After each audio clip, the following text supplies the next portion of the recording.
So one of the top tips pertaining to online presentation skills and online presentation etiquette is the art of looking into the eye of the camera. In other words, looking into the recipient's eye, so to speak. And that, of course, would mean that we focus our look right into camera.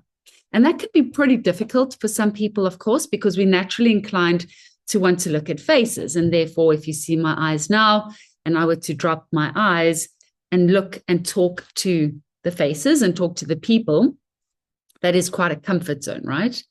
However, if we can take our eye position from the faces and raise it and look straight into the eye of the camera, it really does create a sense of talking to each other and not at each other. And it does take practice, and it's incredibly difficult because it's distracting, because you've got movement and faces and so on just underneath your eye line. And what it also requires an immense amount of concentration, particularly if people are speaking to you and you still wish to look into the eye of the camera, so to speak. But with constant practice and just reminding yourself to do this, it will dramatically increase that rapport and that sense of simpatico.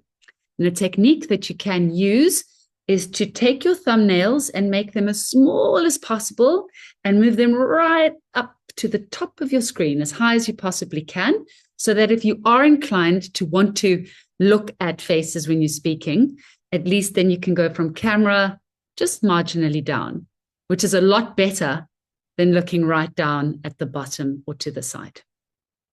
And that is one of the top tips for online presentation skills and presentation etiquette.